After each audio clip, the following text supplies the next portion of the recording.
Wrapper വേടനെതിരെ ബലാത്സംഗ case. Kottayam സ്വദേശിനിയായ യുവ ഡോക്ടറുടെ പരാതിയിലാണ് കേസെടുത്തത്. വിവാഹ വാഗ്ദാനം നൽകി തുടർച്ചയായി പീഡിപ്പിച്ചുവെന്നാണ് പരാതി. എറണാകുളം തൃക്കാക്കര പോലീസ് കേസെടുത്തു. 2021 ഓഗസ്റ്റ് മുതൽ 2023 മാർച്ച് വരെ വിവിധ ഇടങ്ങളിൽ വെച്ച് ലൈംഗിക ചൂഷണം നടത്തി.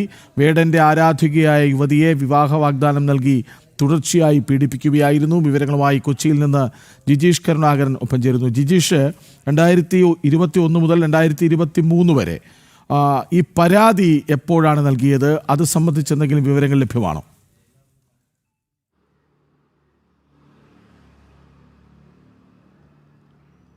കൃഷ്ണരാജ്, ഇന്നലെ വൈകുന്നേരമാണ് ഈ യുവതിയുടെ വിശദമായ മൊഴി രേഖപ്പെടുത്തിയത്. പോലീസ് മൊഴി രേഖപ്പെടുത്തിയത്. ആ മൊഴി രേഖപ്പെടുത്തിയതിന് ശേഷം ആണ് ഈ ഒരു FIR തയ്യാറാക്കിയിരിക്കുന്നത്. വനിതാ പോലീസ് ഉദ്യോഗസ്ഥർക്ക് മുന്നിൽ തന്നെ ഈ ഒരു സംഭവ കാര്യങ്ങൾ വിശദമായി തന്നെ ആ ഒരു പരാതി യുവതി നൽകി, ആ ഒരു മൊഴി വിശദമായി തന്നെ കൈമാറി. അതിൻ്റെ അടിസ്ഥാനത്തിലാണ് ഇപ്പോൾ FIR രജിസ്റ്റർ ചെയ്യുന്നത്. അർദ്ധരാത്രിയോടെ FIR രജിസ്റ്റർ ചെയ്ത് തുടർ നടപടിയിലേക്ക് പോലീസ് കടന്നിരിക്കുന്നത്. ഇനിയൊരു പ്രധാനപ്പെട്ട നടപടി എന്ന് പറയുന്നത് വേടനെ കസ്റ്റഡിയിൽ എടുക്കേണ്ടതുണ്ട്.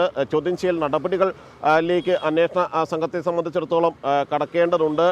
കാരണം ഈ ഒരു സ്ഥലങ്ങളിലെല്ലാം തന്നെ യുവതി പറഞ്ഞിരിക്കുന്ന ലൈംഗിക ചൂഷണം നടന്നിരിക്കുന്ന, ബലാത്സംഗം നടന്നിരിക്കുന്ന സ്ഥലങ്ങളിലെല്ലാം ജിജീഷിലേക്ക് വരാം. ഇപ്പോൾ ഹിന്ദു ഐക്യവേദി മുഖ്യ രക്ഷാധികാരി KP ശശികല ടീച്ചർ ഒപ്പഞ്ഞിരുന്നു. ശശികല ടീച്ചർ കഞ്ചാവ് കേസിൽ പിടിയിലാകുന്നു. അതിനുശേഷം അതൊക്കെ ഒത്തുതീർപ്പാക്കി വീരപരിവേഷം നൽകി സർക്കാരടക്കം വിവിധയിടങ്ങളിലേക്ക് വേടനെ എഴുന്നള്ളിക്കുന്നു. ഇപ്പോൾ ഇതാ ബലാത്സംഗ കേസ്. ഇവിടെ ആരും നിയമത്തിന് അതീതരല്ല എന്നുള്ള ബോധ്യം അതെന്നോ മലയാളിക്ക് നഷ്ടപ്പെട്ടിരിക്കുന്നു.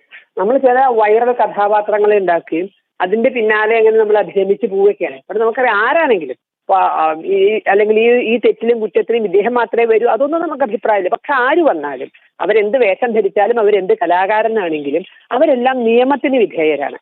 ആ ഒരു കാര്യമാണ് കേരള സർക്കാർ മറന്നത്. ഇപ്പൊ നമുക്കറിയാം അത്തരം കഞ്ചാവ് കേസിൽ പെട്ടു എന്ന് പറഞ്ഞ ഒരു സ്ഥിതിക്ക് അതിന് ഒരു പക്ഷേ നിയമപരമായി മോചനം നേടാനൊക്കെയുള്ള എല്ലാ അവകാശവും അദ്ദേഹത്തിനുണ്ട്. പക്ഷേ നമ്മൾ സർക്കാർ അതിഥിയാക്കിയൊക്കെ കൊണ്ടുവരണമോ എന്നൊരു സംശയം മാത്രമായിരുന്നു ഞങ്ങളൊക്കെ ആദ്യം ചോദിച്ചിരുന്നത്. അവിടെയൊക്കെ കേരള സർക്കാരിന് പഴച്ചു.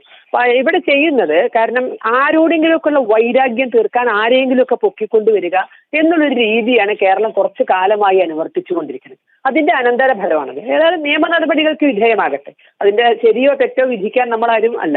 അപ്പൊ ഇത്തരത്തിലൊരു കേസ് വന്ന സ്ഥിതിക്ക് നിയമപരമായി തന്നെ അത് മുന്നോട്ട് പോകേണ്ടതാണ്. അതിന് പ്രത്യേക പരിഗണനകളൊന്നും ആർക്കും കൊടുക്കരുത്. കാരണം പ്രത്യേക പരിഗണന എപ്പോഴും സ്ത്രീപക്ഷത്തിനായിരിക്കണം എന്നുള്ളത് തന്നെയാണ് നമ്മുടെ നിയമത്തിന്റെ പദ്ധതി. അപ്പൊ അതുകൊണ്ട് അവരെന്താണോ പറഞ്ഞത് അതനുസരിച്ച് ആ കേസ് മുന്നോട്ട് പോകട്ടെ എന്ന് മാത്രമാണ് ഇതിൽ പറയാനുള്ളത്. ശശികല ടീച്ചർ, അതായത് ഈ സർക്കാർ അതിനുശേഷം എത്ര പരിപാടികളിലാണ് റാപ്പർ വേടനെ പങ്കെടുപ്പിച്ചത്? അതിനുശേഷം അങ്ങനെ ഒരു സംഭവമേ നടന്നിട്ടില്ല എന്ന് തോന്നിപ്പിക്കാനുള്ള ശ്രമത്തിലായിരുന്നു പലരും. ഇനി എന്ത്? സർക്കാർ അതിഥിയായി പങ്കെടുപ്പിച്ചു എന്നതിനേക്കാൾ ഇപ്പൊ ഞാനൊക്കെ ഗൗരവമായി ചൂണ്ടിക്കാണിച്ചൊരു വിഷയം ഉണ്ടായിരുന്നു.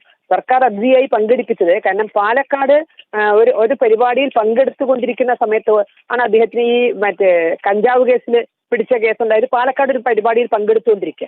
അത് കഴിഞ്ഞ് ഒരാഴ്ച കഴിയുന്നതിന് മുമ്പ് അതേ പാലക്കാട് പട്ടികജാതി പട്ടികവർഗ ഫണ്ടിന്റെ വിനിയോഗിച്ചുകൊണ്ട് നടത്തുന്ന അവരുടെ ഒരു സംഗമത്തിൽ, കേരള സംസ്ഥാന പട്ടികജാതി പട്ടികവർഗ സംഗമം പാലക്കാട് നടക്കുമ്പോൾ അതിന് മുഖ്യാതിഥിയായി കൊണ്ടുവന്നു. ഒരാഴ്ചയാണ് സമയം. തൊട്ട് തലയാഴ്ച അതേ പാലക്കാട് പങ്കെടുത്തുകൊണ്ട് ആ ദിവസമാണ് ഈ വിഷയം ഉണ്ടായത്. അതിന്റെ കഴിഞ്ഞ് ഒരാഴ്ച കഴിഞ്ഞപ്പോൾ അതേ സ്ഥലത്ത് തന്നെ അദ്ദേഹത്തെ അതിഥിയായി പങ്കെടുപ്പിച്ചു എന്നൊക്കെ പറഞ്ഞാൽ അത് യുവതലമുറയ്ക്ക് കൊടുക്കുന്ന സന്ദേശം എന്താ? നമുക്കറിയാലോ, വളർന്നു വരുന്നവർക്ക് നമുക്ക് ഭീഷണിപ്പെടുത്തിയോ അല്ലെങ്കിൽ മറ്റേതെങ്കിലും വിധത്തിലോ ചില സന്ദേശങ്ങൾ കൊടുക്കാൻ കഴിയില്ല. അവർക്ക് കൊടുക്കേണ്ടത് മാതൃകകളാണ്. മറ്റു പലതിൽ നിന്നും അറിയാതെ അറിയാണ് വേണ്ടത്. അപ്പൊ ഇവിടെ അറിയാതെ അറിയാൻ എന്ത് സന്ദേശമാണ് സർക്കാർ കൊടുത്തത്? അതിനു മുമ്പ് മീറ്റു ആരോപണത്തിലും പെട്ടതാണ്. ഇതൊക്കെ പലരും പെടുന്നുണ്ട്. അതുകൊണ്ട് ആള് മോശമാണെന്നോ കലാപരിപാടികൾ അവതരിപ്പിക്കാൻ സാധ്യതയൊന്നുമല്ല പറയുന്നത്. അതൊക്കെ ആയിക്കോട്ടെ. പക്ഷെ സർക്കാർ ചില ശുദ്ധി പാലിക്കേണ്ടതുണ്ട്, ചില പഥ്യങ്ങൾ പാലിക്കേണ്ടതുണ്ട്. അത് കേരള സർക്കാർ മറന്നുപോയി. അത് പലപ്പോഴും ഭീകരവാദികളോടാണെങ്കിലും അല്ലെങ്കിൽ ഇങ്ങനെ, കാരണം അത് ആരോടും ഉള്ള ദേഷ്യം തീർക്കണം. നമ്മൾ കേരളത്തിന്റെ ഒരു ചിത്രം പരിശോധിച്ചാൽ നമുക്കറിയാം ആരോടും ഉള്ളൊരു ദേഷ്യം തീർക്കുകയാണ്. അതിനുവേണ്ടി മറ്റാരെങ്കിലും ഒക്കെ, അപ്പൊ അവർ എന്തു തന്നെ ക്രിമിനൽ ആയാലും കുഴപ്പമില്ല, എന്തു തന്നെ ആയാലും കുഴപ്പമില്ല, അവരെ വാരി പിടിക്കുമ്പോൾ ഞങ്ങൾ മറ്റാരോടോ ഉള്ള അല്ലെങ്കിൽ മറ്റാർക്കോ ഉള്ള എന്തോ ഒരു മറുപടി കൊടുക്കുന്നു എന്നുള്ളൊരു തോന്നലൊക്കെ ഉണ്ടാകത്തക്ക വിധത്തിലാണ് സർക്കാർ പെരുമാറുന്നത്. അതൊക്കെ രാഷ്ട്രീയക്കാർക്ക് ഭൂഷണമാണ്. പക്ഷെ സർക്കാരിന് അത് ഭൂഷണമല്ല. സർക്കാർ എല്ലാവരുടെയാണ്. നല്ല സന്ദേശങ്ങൾ കൊടുക്കാൻ ബാധ്യതപ്പെട്ടവരാണ്. അതിൽ കേരള സർക്കാർ പരാജയപ്പെട്ടു എന്നതിന്റെ ഏറ്റവും അവസാനത്തെ ഒരു അധ്യായമായിട്ട് ഇത് മാറട്ടെ എന്നേ പറയാനുള്ളൂ. അല്ല സുശീൽ ടീച്ചർ, അതായത് ഈ കഞ്ചാവ് കേസ് വിഷയമൊക്കെ അതിൻ്റെ ഒത്തുതീർപ്പിൻ്റെ ഘട്ടത്തിലേക്ക് എത്തി നിൽക്കുമ്പോൾ മാധ്യമങ്ങൾക്ക് മുന്നിൽ വന്ന് വേടൻ പറഞ്ഞ വാക്കുകളുണ്ട്. യുവാക്കൾ എന്നെ ശ്രദ്ധിക്കുന്നുണ്ട്, ഞാൻ ചെയ്തത് തെറ്റായിപ്പോയി എന്ന്. അത് തന്നെയാണ് ഞങ്ങളന്ന് പറഞ്ഞത്. അപ്പൊ കഞ്ചാവ് കേസിൽ പിടിച്ചപ്പോ എന്നെ കുടുക്കിയതാണ്, ഞാനത് ചെയ്തിട്ടില്ല എന്നാണ് പറഞ്ഞിരുന്നത് എങ്കിൽ നമുക്കൊരു സഹതാപത്തിന്റെ ഒരു ഭാഗം, എന്നാലും നിയമത്തിന് മുന്നിൽ ശുദ്ധനായി വരണം. അപ്പൊ അതുപോലും പറയാതെ എനിക്ക് തെറ്റുപറ്റിയെന്ന് ഏറ്റു പറഞ്ഞ വ്യക്തിയാണ്. ഞാൻ ഉപയോഗിച്ചിട്ടുണ്ട്, എന്നെ മാതൃകയാക്കരുത് എന്ന് പറയാനുള്ള ഒരു വീക്ഷണം ഒരുപക്ഷെ അദ്ദേഹത്തിനുണ്ടായി, ഹിരൺദാസിനുണ്ടായി. ആ വീക്ഷണം പോലും സർക്കാരിനുണ്ടായില്ല. എന്നെ നിങ്ങൾ മാതൃകയാക്കരുത് എന്ന് പറഞ്ഞ വ്യക്തിയെ തന്നെ യുവാക്കളുടെ മുന്നിലേക്ക് എഴുന്നള്ളിച്ചു കൊണ്ടുപോകുമ്പോൾ സർക്കാരിന് ആ ഒരു ശുദ്ധി പാലിക്കാൻ സാധിച്ചില്ല എന്നതാണ് വസ്തുത.